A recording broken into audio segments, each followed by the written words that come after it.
What's up, y'all? This is the second edition of my end of the year fantasy football breakdown. This is crazy, scary, cool. Um, so yeah, I'm gonna get right back into it. So I am doing a end of the year series, just breaking down position by position. Um, excuse me. Right now, I'm gonna be talking about running backs session. So again, thank y'all for tapping in with me. Yeah, this is crazy, scary, cool. Yeah, so I'm just gonna get right into it. So I started with wide receivers. When just doing my end of the year review. Now I'm going to talk about running backs. Um, so this season has been just so bizarre. So I was doing uh, a lot of pre-draft analysis, and a lot of experts and fans and players were saying that they were going to go zero running back, and that they were just going to invest in other positions. Mostly wide receiver. So I was just a little curious on how guys who went zero running back are doing, because right now this is running backs are thriving. This is kind of in the year of the running back. With wide receivers, there's been so much volatility at the top, inconsistency, injuries, either to them or the quarterback, things that I have mentioned before, or even if people were trying to get a little cheeky and take a tight end high, that position has been very volatile. But surprisingly, and maybe even ironically, running backs have, I mean, they've been the position of the year, and that they've been pretty solid. Like there haven't it's funny, the one position, the one major injury was Christian McCaffrey. But with CMC, so I had the number one pick in one of my leagues, and I ended up taking Brees Hall, who is having a disappointing season, just like the rest of the Jets are having. Um, but Christian McCaffrey, like I didn't expect him essentially to not play, but him having a down season wouldn't surprise me. For me, it was either Brees or Bijan, who I was going to take first overall. But running backs are showing. The league, my main league, we actually did a rushing boost, so it's 0.15 per yard. So running backs have really, I mean, they're almost a cheat code this season.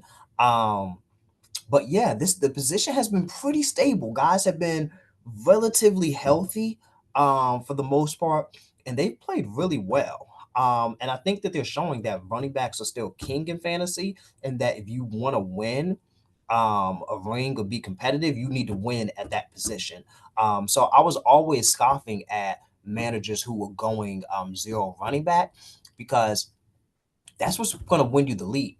Like getting like a quarterback that puts up big numbers, having the wide receivers, like that will definitely win you some weeks. You can definitely get some high scores on a week to week basis. But if you want a winning team, a team that is gonna like one of the best teams in the league, a consistent team, and to have a potential champion, I really think that you need to invest in the running backs. So I mean the elephant in the room is with Saquon Barkley. He's currently on pace for the rushing record. So I mean, if you got him on your team, I mean, he probably is the league winner. Um, Someone else, Derrick Henry, those running backs. I mean, and maybe the tide is shifting to show that okay, maybe we shouldn't pay running backs 100 million, but maybe we shouldn't treat them as if they're replaceable. Because the Ravens and the Eagles, their offenses are humming, and they have both taken a step. They both improved. I think both teams were really good last year, and I think at least offensively, the Ravens are probably better this season than they were last season. And then you got the Eagles. I still think that Jalen Hurts and that passing game with AJ Brown, I still think that they could have a next level they could go to. But just with having Saquon, I mean, he's a cheat code for them. Um, so those are running back one and two, and then you even look in Detroit with David Montgomery and Jahmyr Gibbs. It's kind of tricky when you have a committee, but both of those guys are starters. Like if you have either one of them, I mean, Jahmyr Gibbs, maybe you can put him as your running back one. But if you have any of those guys as your running back two, you have a really solid team. So both of those guys having strong seasons. James Conner, over in Arizona, is having one of those sneaky good seasons. He was really good, great last year. Um, There's been some guys that are underachieving. You have CMC, of course, who has barely played. Travis Etienne, who the Jaguars are just a mess, but he's having a down year. He's someone that was probably going high. A guy that I was very iffy on, and I'm glad I avoided, is Zamir White. He's a guy who he's injured now, and he lost his starting position to another guy who was coming off a disappointing season in his own right, Alexander Mattison. But Vegas, they can't run the ball at all. Um, just they don't have a lot of receivers that can keep defenses honest. After trading Devontae, Brock Bowers is looking like a perennial Pro Bowler. But it really doesn't matter who's in that Vegas backfield. It just doesn't look like they can run the ball right now, unfortunately. So yeah, so you've got though. So Zamir White is someone who underachieved. Devin Singletary lost his starting position, but Tyrone Tracy is having a really good year. You've got I'm gonna go down every single one. Kyron Williams has been great. So it just running back has been a deep position. And then lastly, you got Chuba Hubbard, Bucky Irving, who if you were able to get them late, then you got to steal.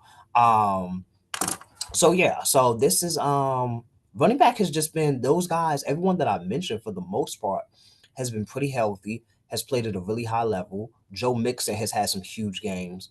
So I feel like if anything else is that it shows that running backs still have value. And if you have a guy that is a starter, um, he still can have a lot of value and he can get a lot of points. And I guess one other thing that I've noticed is that if you look at someone like Kyron Williams, Kenneth Walker, James Conner, these were guys who coming into the season, um, a lot of fantasy managers thought the young backs would supplant them as the starter, especially with Kyron Williams. Like right before week one, it was announced that he was going to be returning punts. And I think a lot of people panicked and was like, okay, this guy's about to lose his spot to Blake Corum. Like, don't draft him, avoid him. And I think a lot of that just ended up not happening.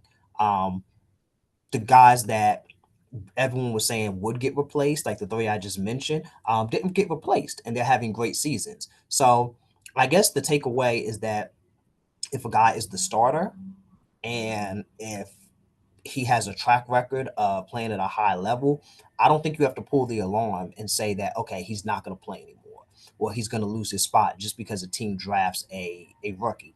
Even looking at the Panthers with Jonathan Brooks, that's a little bit different situation with him coming off a torn ACL. But even with him back, they're not rushing him out there to replace Chuba, who's already playing well. And if you think about it, it really doesn't make sense. If you have a back who has a proven track record, has playing at a high level, like Kyron Williams, James Conner. Those guys have played at a high level, a great level. It just doesn't make sense to replace them with a guy simply because they're younger if they haven't fallen off. So if a guy is declining, he's just not looking that good, a la maybe like a Devin Singletary, where you have like he's just not playing well, then I can get that. But if a guy is coming off a great season, even if they draft a rookie, unless the coach says that yeah, like this rookie is gonna be our guy, even if they're saying things like we're gonna get them both involved, it's still a risk. But you know what? I would still draft those guys because it doesn't make sense if you have a guy coming off 1,000 yards and you just put him on ice and don't use him. That just does not make sense. Like, and we're not talking injury, we're not talking like he has a fumbling issue, just like guys are going to get drafted. You don't want to go into the season without having a contingency plan. So I know I'm kind of rambling at this point, but yeah, but running backs have been really good. Even some guys like a Brian Robinson Jr., a Josh Jacobs, um, Devon Ashane has come along late. Um, so even Rashad White, like he kind of like it's looking like he might lose his position, but like he doesn't ever just like get totally phased out of the offense. Um, and he still has value, still finding ways to get into the end zone, still a receiving threat. So yeah, running back has been honestly the position of the year. There's been a lot of guys who are playing at a high level.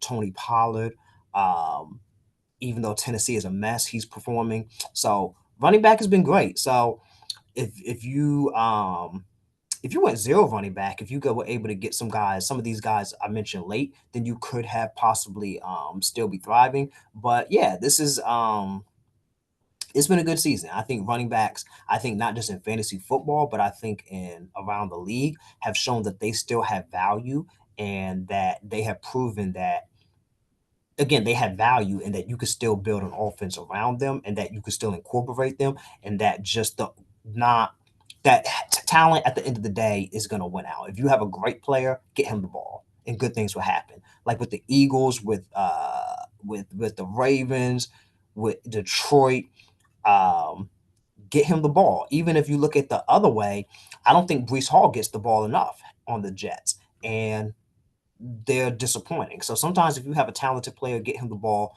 Don't overthink it.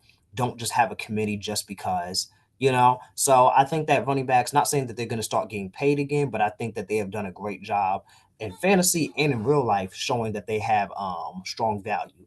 So that's going to be my second segment of this end of the year fantasy wrap up. I talked about running backs. I'm going to talk about tight ends next. So that's going to be number three. So you know the drill. Like, share, subscribe, leave a comment, and thank you for tapping in with me. Have a good one.